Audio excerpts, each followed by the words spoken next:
Bismillahirrahmanirrahim. Kita sambung dalam video yang kedua. Kita masih lagi dalam tajuk yang pertama dalam bidang hadis, iaitu membicarakan tentang setiap mukmin adalah pemimpin. Kita sambung. Tadi kita dah tengok video yang pertama yang Nabi sebut beberapa beberapa individu yang dianggap sebagai pemimpin, dan setiap individu-individu ini dia akan dipertanggungjawabkan terhadap kepimpinan, sama ada dia pemimpin masyarakat, sama ada dia pemimpin dalam keluarga, pemimpin dalam menguruskan rumah tangga, pekerja bawahan pun pemimpin, anak pun pemimpin. Setiap daripada mereka ada tanggungjawab dan akan dipersoalkan di akhirat nanti.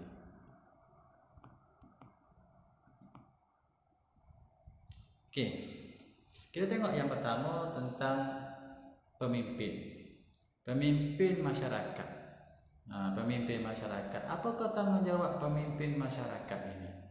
Apakah tanggungjawab pemimpin masyarakat? Sultan ke, Perdana Menteri ke, Menteri Besar, Ketua Kampung, atau ketua-ketua masyarakat, wakil rakyat? Apakah tanggungjawab mereka? Yang pertama,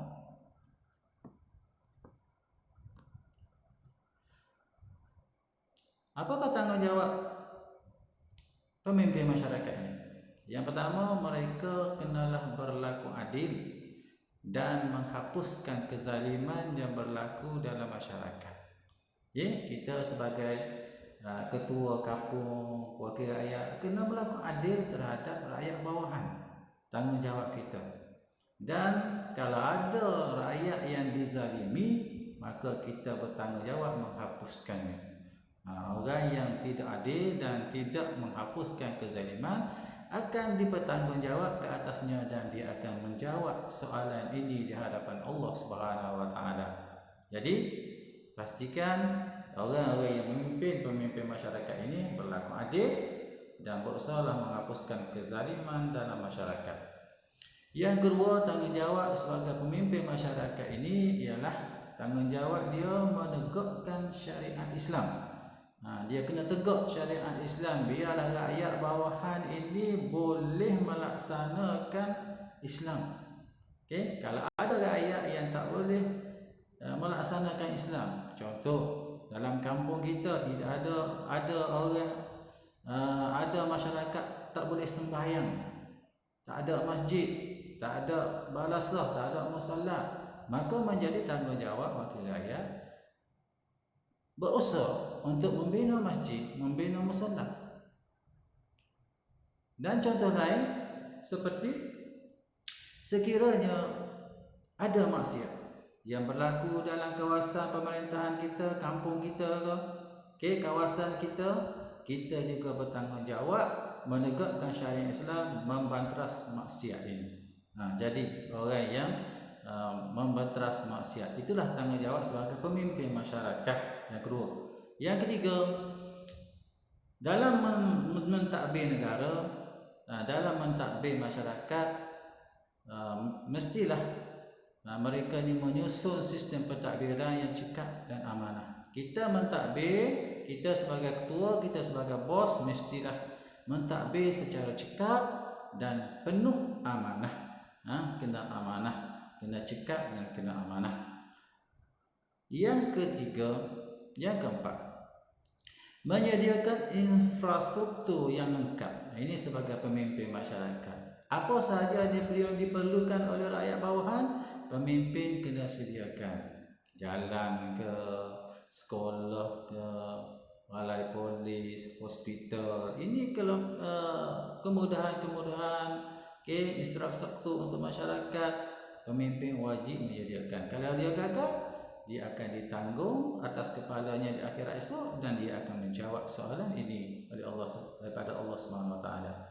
Seterusnya, tanggungjawab kelima seorang pemimpin dalam masyarakat, ia kena bersikap toleransi terhadap orang bawahan. Kena banyak kena ada kerjasama, kena banyak ada kasihan belas, jangan terlalu terlalu ganas, terlalu tak ada tolak ansur dalam masyarakat. Kena ada jemuk kira orang kata. Ini tanggungjawab sebagai pemimpin. Jadi 1, 2, 3, 4, 5 ini tanggungjawab yang perlu dipatuhi oleh pemimpin-pemimpin dalam sesuatu kawasan ataupun pemimpin yang jadi sebagai rakyat ke, ketua kampung ke, menteri-menteri ke. Inilah tanggungjawab asasi yang dia kena ada. Seterusnya, pemimpin yang kedua namanya ialah suami. Suami juga adalah pemimpin dan dia bertanggungjawab dalam rumah tangga suami ini. Apakah tanggungjawab seorang suami? Yang pertama, memberi nafkah kepada anggota keluarga. Ini tanggungjawab suami. Bagi nafkah, bagi pembiayaan kepada keluarga, menyediakan nafkah zahir dan nafkah batin kepada anggota keluarga dia.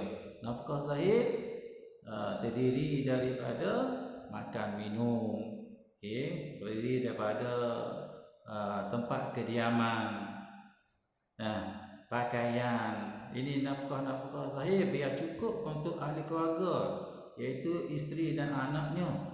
Dan juga nafkah batin, berikan kasih sayang kepada ahli keluarga, berikan kasih sayang kepada isteri dan anak-anak. Inilah tugas suami yang pertama ataupun tanggungjawab suami yang kedua.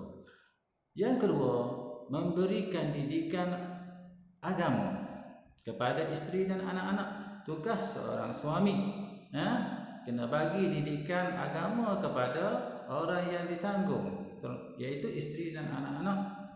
Dia kena ajar fardu ain kepada isteri dan anak-anaknya. Kalau dia tak mampu mengajar sendiri, menjadi kewajipan ke atasnya, carilah ustaz, carilah tu imam ke siapa ke yang boleh ajar anak bini dia. Kalau dia membiarkan anak bini dia dalam keadaan jahil agama, maka dia akan dipertanggungjawabkan, dia berdosa, dia akan tanggung di akhirat, dia akan jawab di akhirat. Seterusnya, tugas seorang suami yang ketiga ialah memberi perlindungan dan menjaga keselamatan anggota keluarga. Kena bagi perlindungan, jaga keselamatan keluarga. Itu tanggungjawab suami. Kena lindung isteri, kena lindung anak-anak, jaga keselamatan mereka. Mereka lah yang sepatutnya duduk di hadapan. Suami lah sepatutnya duduk di hadapan kalau ada apa-apa bala ataupun apa-apa perkara yang mengganggu-gugat keluarganya. Jangan jadi penakut. Apatah lagi yang suruh kepada isteri jaga keselamatan, berani bini daripada suami. Jangan. Itu dayus namanya. Jadi tugas suami kena lindung keluarga, kena jaga keselamatan anggota keluarga. Seterusnya, tugas seorang suami ialah melayan dan bergaul dengan isteri serta anak-anak dengan layanan dengan baik, dengan layanan yang baik. Jangan terlalu kasar, jangan terlalu membuat perkara-perkara yang mengguris hati anak-anak dan isteri. Jagalah perasaan mereka, layan mereka dengan sebaiknya. Sepatutnya kalau boleh bagi makan, belanja makan, belanja pakaian dan sebagainya. Ini tugas seorang suami yang kedua, tanggung pemimpin yang kedua. Seterusnya, isteri. Isteri juga adalah pemimpin. Dan apakah tanggungjawab seorang isteri yang akan disoal di akhirat esok? Antara tanggungjawab seorang isteri ialah yang pertama, isteri ini kena taat kepada suami, mentaati suami dan menunaikan hak-haknya. Jadi isteri wajib taat kepada suami, iaitu selama mana suami tidak menyuruh kepada perkara-perkara maksiat. Dalam semua hal isteri kena taat kepada suami. Tak boleh kasar, tak boleh mengatakan tidak kepada suami, sedangkan perkara yang suami minta itu atas suara perkara yang harus, yang dibenarkan, kecuali suami minta perkara-perkara maksiat, maka pada waktu itu tidak wajib taat. Dan juga tanggungjawab isteri juga ialah menunaikan hak-hak suaminya, hak suami untuk dilayan dengan sebaik mungkin, dibelai, dihiburkan.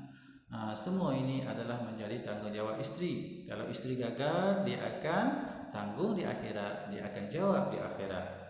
Yang seterusnya, yang kedua, tanggungjawab seorang isteri ialah menjaga maruah diri suami keluarga. Kena jaga maruah diri dia, kena jaga maruah diri. Sebab kalaulah isteri tak jaga maruah diri, dosanya akan naik ke atas kepala suami. Kesian kat suami, kesian kat suami. Jagalah maruah diri, maruah suami. Jangan dedahkan keaiban suami kepada orang lain, jangan ceritakan keburukan suami, keburukan keluarga kita.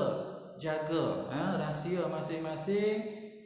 Sebagai isteri, rahsia suami kena jaga, rahsia keluarga dia kena jaga. Janganlah kita dedahkan. Walaupun lah ni banyak media sosial, tak payahlah kita kongsi-kongsi tentang hak aibah keluarga kita. Apatah lagi nak mendedah-dedahkan keaiban suami. Dosa besar, dan juga kita akan tanggung, isteri akan tanggung, dan dia akan jawab jika dia melakukan dosanya di akhirat nanti. Yang ketiga, tanggungjawab seorang isteri juga ialah dia kena pelihara dan didik anak-anak. Pelihara dan didik anak-anak. Anak-anak ni memanglah di segi fitrahnya akan suka kepada isteri, akan suka kepada ibu. Bapa ni dia dalam fungsi dia sebenarnya dia pengawal, dia ni penjaga, dia ni keras. Yang memberi didikan, yang memberi kasih sayang sebenarnya adalah terletak dengan isteri. Jadi isteri kena didik molek anak-anak, biar anak-anak jadi anak-anak yang soleh, dan sama-samalah mendidik, membantu suami didik anak-anak. Jangan biarkan suami saja mendidik anak-anak, isteri juga kena didik anak-anak. Sebab kasih sayang suami itu lebih berkesan daripada kegarangan ayah sebenarnya. Kasih sayang isteri itu lebih berkesan daripada kegarangan, kebekengan seorang bapa. Seterusnya, tanggungjawab seorang isteri juga ialah menguruskan rumah tangganya. Dia kena urus rumah tangga, ngemah rumah tangga, basuh-basuh, ceriakan rumah tangga, nyapu-nyapu rumah tangga, urus molek anak lagi sekolah, pergi makan, sepatutnya kena anak bangun pagi. Itu tugas sebagai seorang isteri, dan dia ditanggungjawabkan untuk menjalankan kewajipan ini. Dan kalau dia gagal juga, dia akan disoal di akhirat esok, dan dia perlu jawab. Seterusnya, sebagai seorang pekerja juga pemimpin, dia juga ada tanggungjawab dia. Apa tanggungjawab seorang pekerja? Yang pertama, pekerja kena ikut arahan ketua. Tak boleh pekerja pandai-pandai dia. Ikut arahan, bekerja dengan ikut arahan. Perkara yang ketua hendak buat, kita wajib laksanakan, kecuali perkara maksiat.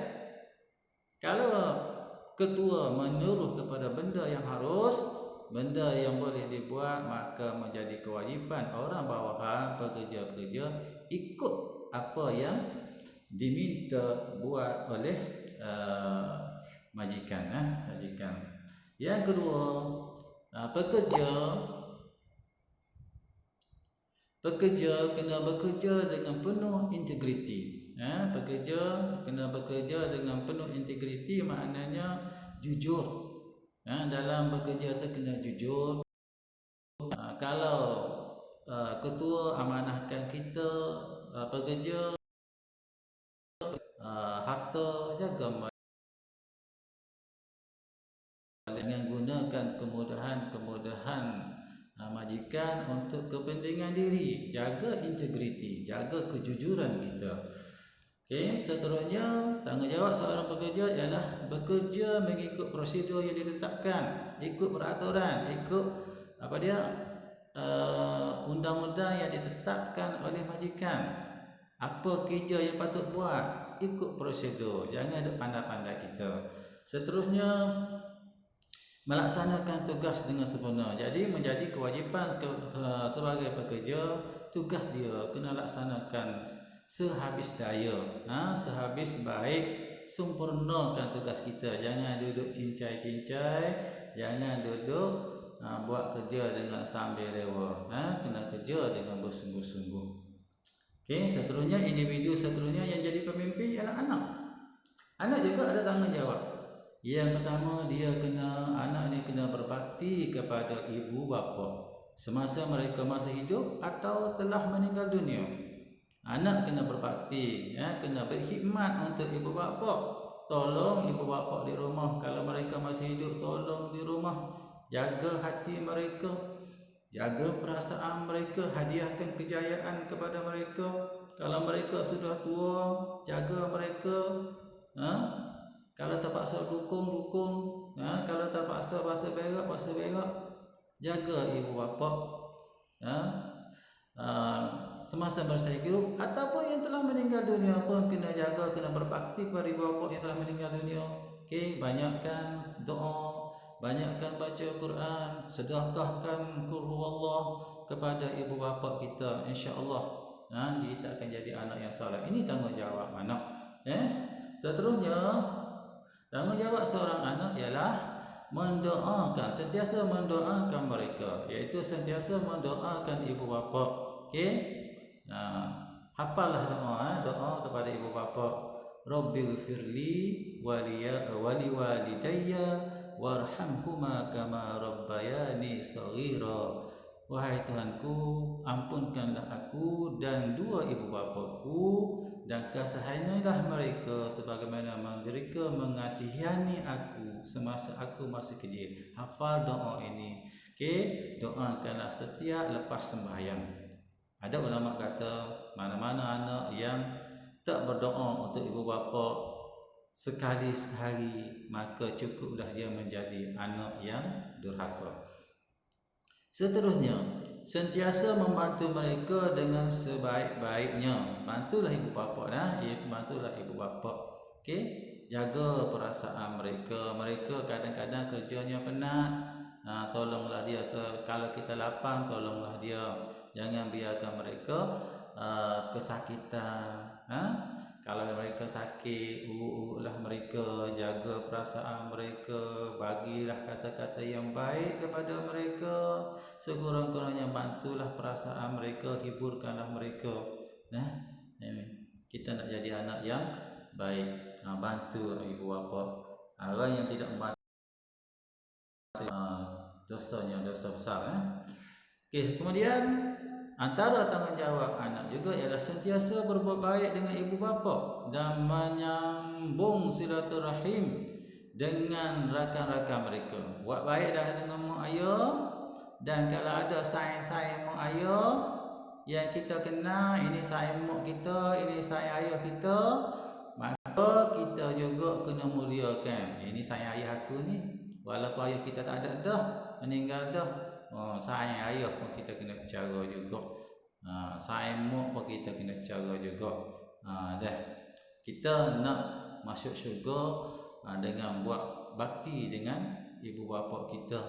Janganlah kita masuk neraka dengan sebab kita tak cara kepada ibu dan bapa. Ibu dan bapa.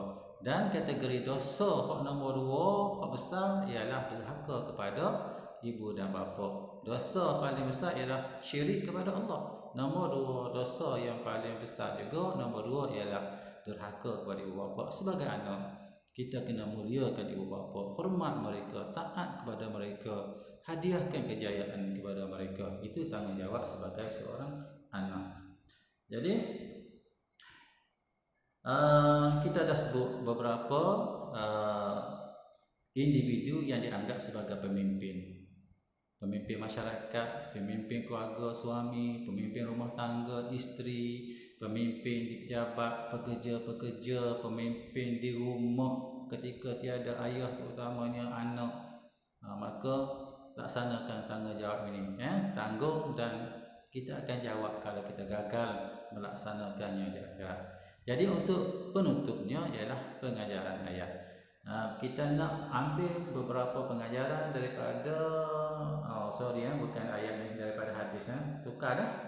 Ini Ustaz salah ni, sebut pengajaran ayat, sebenarnya pengajaran hadis, tukar hadis. Yang pertama,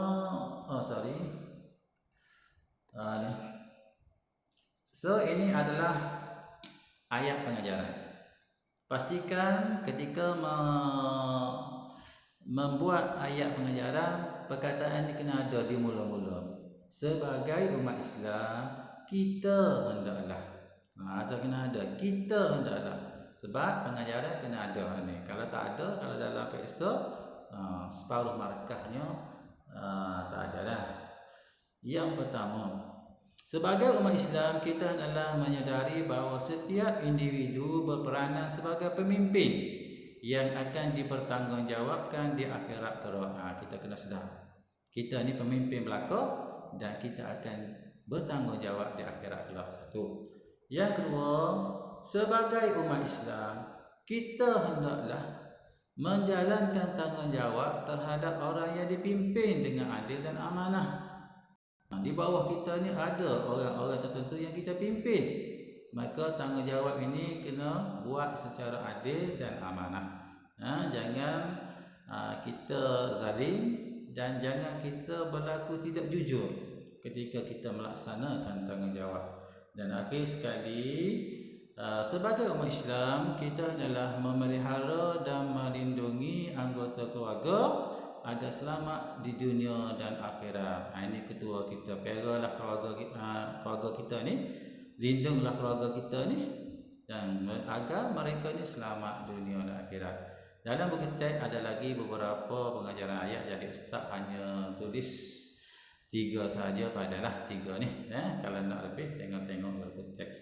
Jadi pastikan semua pelajar tulis nota-nota ini. Kalau tak ada, post tu. Masa dengar tu post, tulis berabi, lepas tu sambung. InsyaAllah nota ini akan ada dalam buku log masing-masing. Jadi kesimpulannya, kita hari ini kita belajar hadis Nabi SAW. Kita kena hayatinya dan kita kena amalkannya. Kita ni pemimpin belaka, dan pemimpin ini bukan oleh kerana kita ni akan mati, akan bertemu dengan Allah SWT. Apa-apa sahaja yang kita pimpin atas dunia ini kita akan tanggung di akhirat. Kalau kita pimpin kepada perkara baik, maka kita akan dapat kebaikan di akhirat. Tanggunglah di akhirat, kita akan masuk syurga. Tapi kalau kita pimpin ke arah jahat, kita boleh dosa, kita tanggung di akhirat, kita masuk neraka.